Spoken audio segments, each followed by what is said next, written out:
أهلا وسهلا بكم متابعينا الكرام في حلقة جديدة من بودكاست رحلة وعي، المكان اللي بنفكر فيه بصوت عالي وبنقرب من الأسئلة اللي ملهاش إجابات سهلة. أنا مستر فايبس وباخدكم النهاردة في رحلة وعي جديدة، مساحة مفتوحة للفهم، للشك، للسعي. النهاردة هنتكلم عن موضوع يهم كل واحد فينا. هنتكلم عن مجال الطاقة والأكسس والبرانيك هيلينج. جاهز تبدأ الرحلة معايا؟ تابعني بعد الفاصل.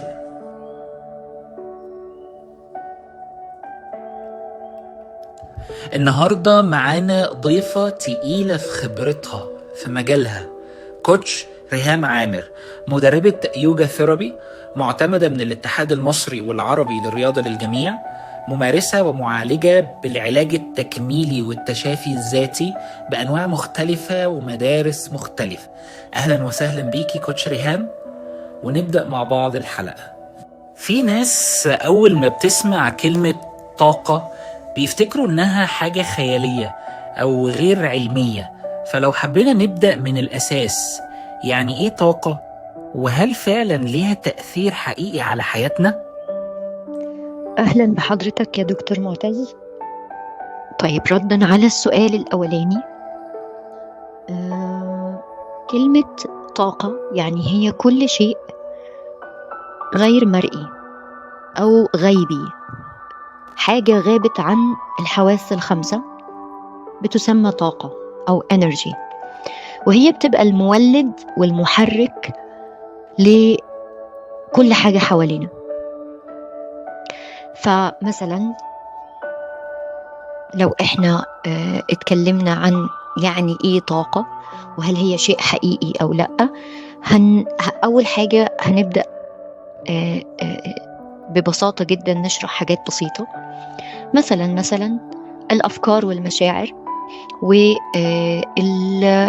والاشارات العصبية اللي بتخرج من الدماغ والقلب لكل الجسد، هي موجودة ومتواجدة وانرجي وطاقة جوه جسم الإنسان حرفيا وفعليا، ولكن غير ملموسة في العالم الحسي المادي.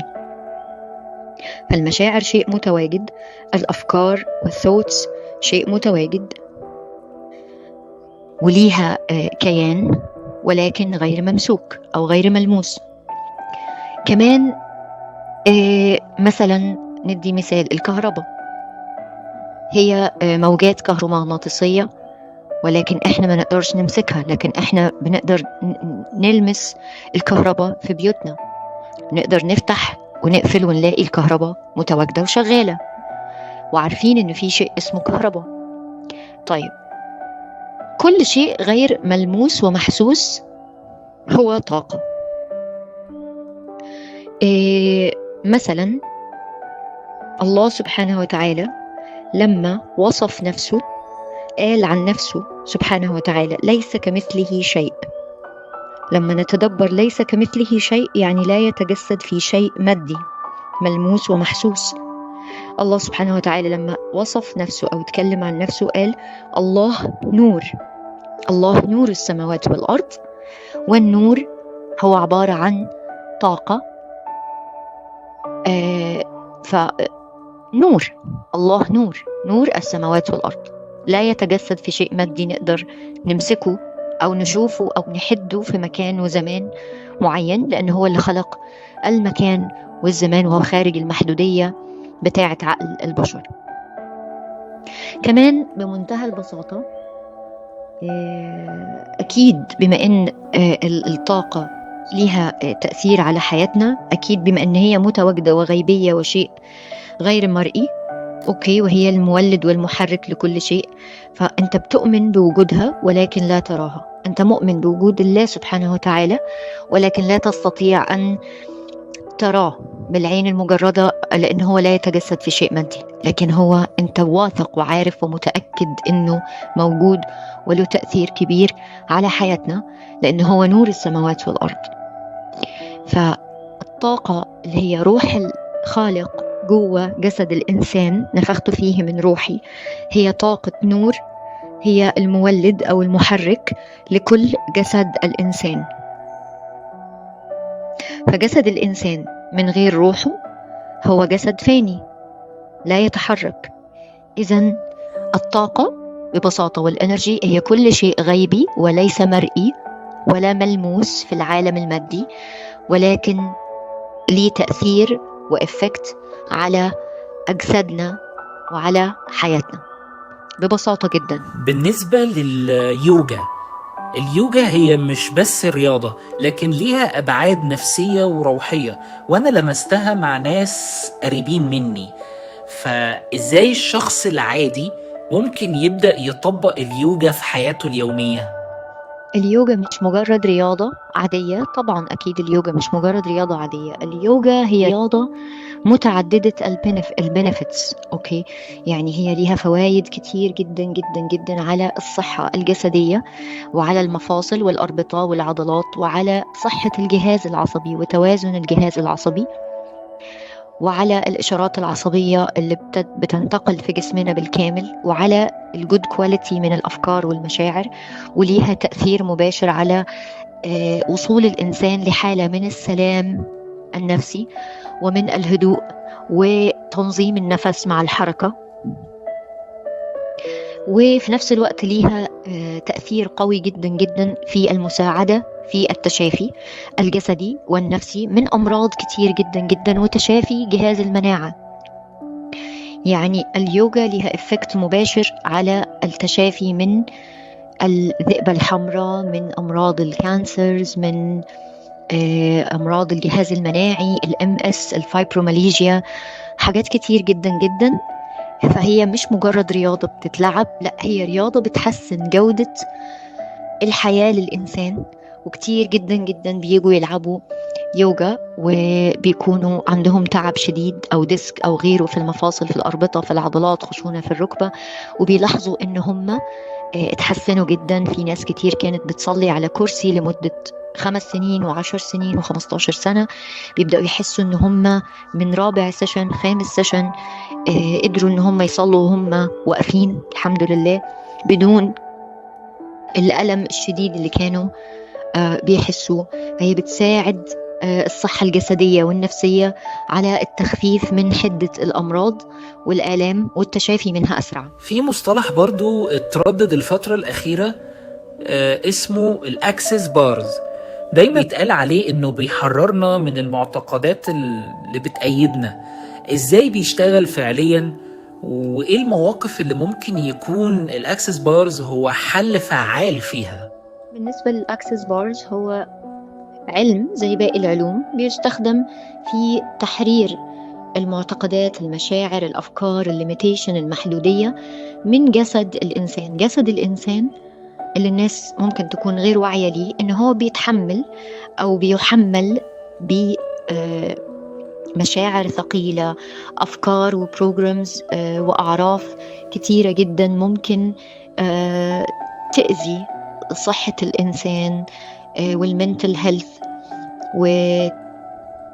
وتكون سبب في إنه الشخص يعيش في ألم ومعاناة باستمرار بسبب تكاثر أو يعني وجود المشاعر والأفكار والمعتقدات والبروجرامز والمغروسات دي اللي موجودة في كل أعضاء جسمه وفي جسمه وفي الخلايا، والإنسان مش بينظفها أو مش بيشتغل إن هو يتحرر منها بسهولة ويسر.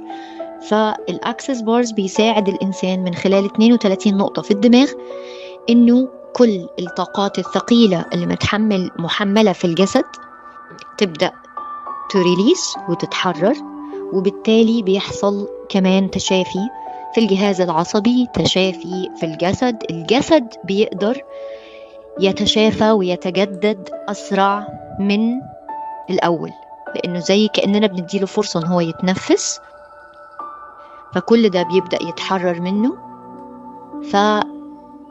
فبيبدأ تسريع عملية التشافي في الجسد. البرانيك هيلينج بيقال عنه انه بيعالج من غير لمس، ممكن توضح لنا ازاي؟ وهل فعلا الجسم بيقدر يشفي نفسه بالطريقة دي؟ هل الطريقة فعلا فعالة؟ البرانيك هيلينج من العلوم الرائعة جدا جدا جدا للإنسان.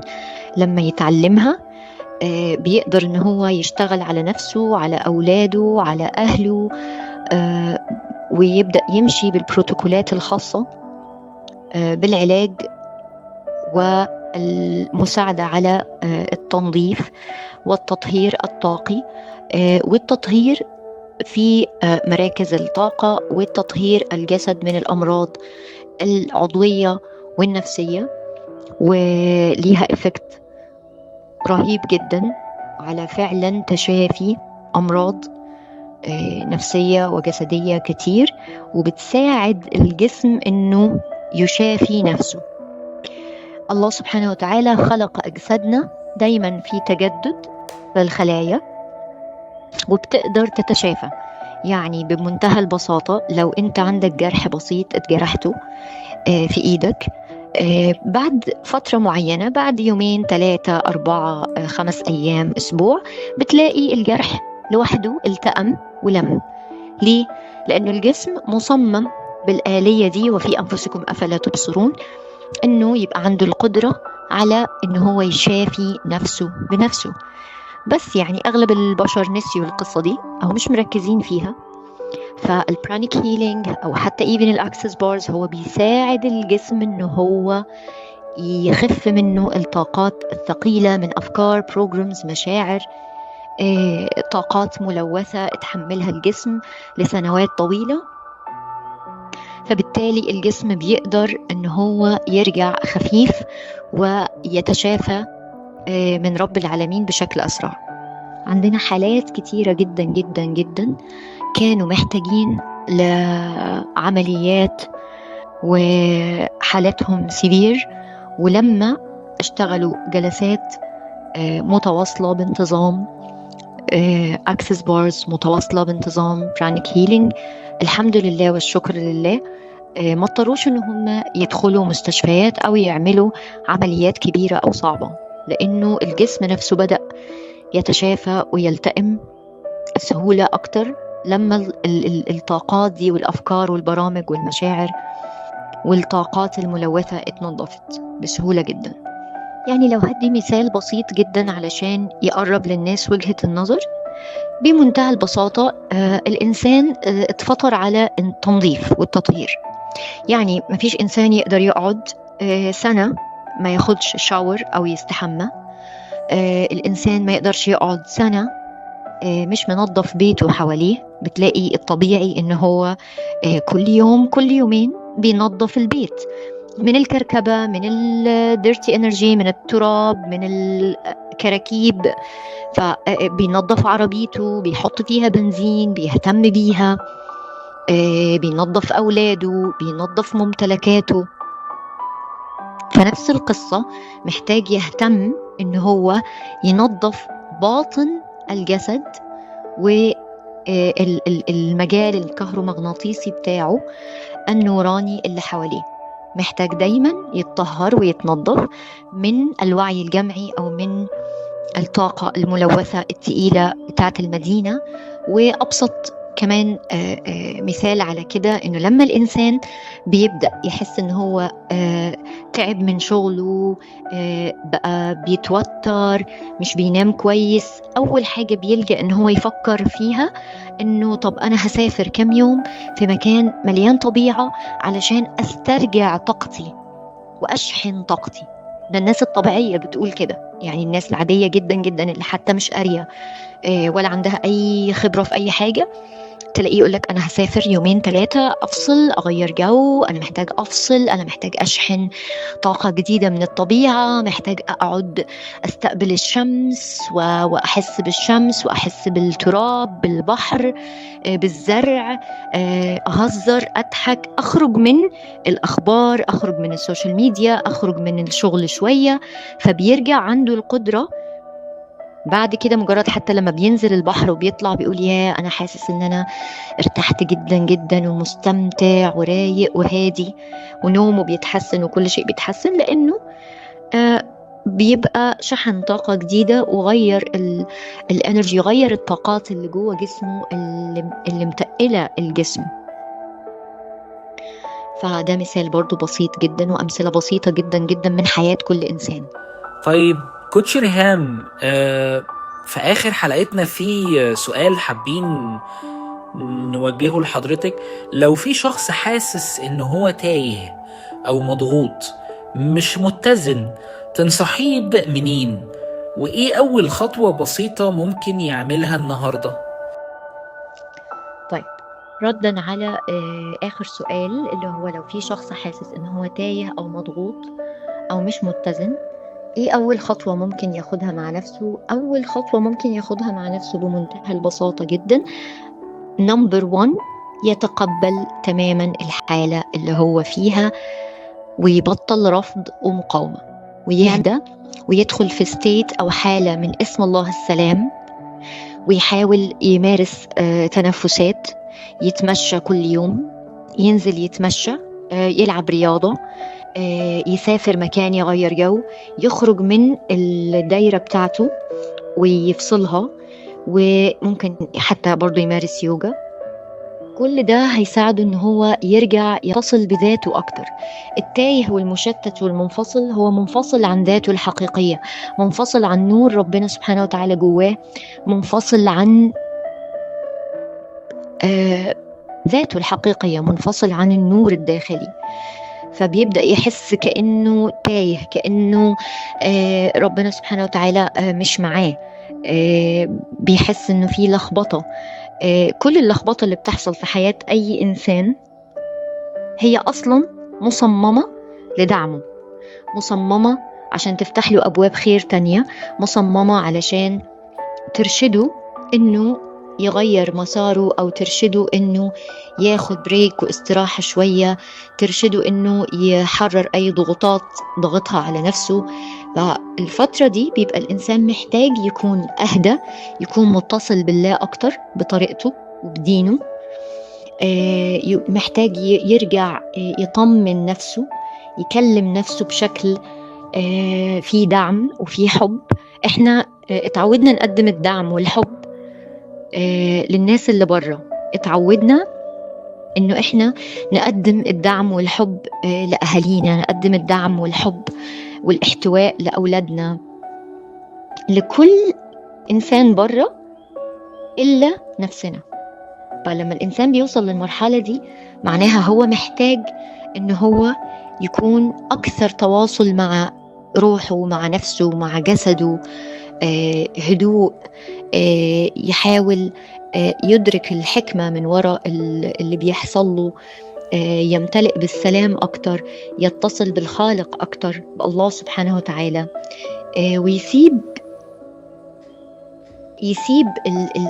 الدنيا تمشي في الشيء اللي ربنا رايده ليه، يطلع من حوله وقوته وإرادته خالص، ومن محاولته للتحكم والسيطرة في الأمور، ويسيبها تماما بتوكل وبإيمان وبثقة وبيقين وبمحبة وبطمأنينة تامة، نفس مطمئنة للخالق، ويقول أنا متأكد إنه الله سبحانه وتعالى هيطلعني من الشتات ده، أنا متأكد إنه هو لحكمته عز وجل هيعمل لي أحسن شيء. فيبدأ إنه هو يطمن ويرتاح ويتصل بنفسه أكتر، ساعتها هيكون أسرع في الخروج من المنطقة دي. رحلتنا النهاردة انتهت لحد هنا، بس لسه انتوا متابعينا رحلتكم ما انتهتش. باخد من كلام كوتش ريهام وبأكد قبولك لذاتك ورضاك عن نفسك جوهر التغيير للأحسن. ما تترددش أبدا تسأل وتتعلم وتشوف الجديد في أي مجال. لو الحلقة لمست فيك حاجة شاركها ودعمنا بالشير واللايك علشان توصل للي محتاج انه يسمعها.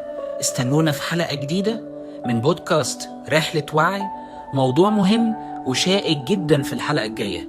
اكتب لنا في التعليقات تنبؤاتك الشخصية عن الموضوع للحلقة الجاية. كان معاكم مستر فايبس، صوت بيوعي وبيحس وبينور ليك الطريق. السلام عليكم.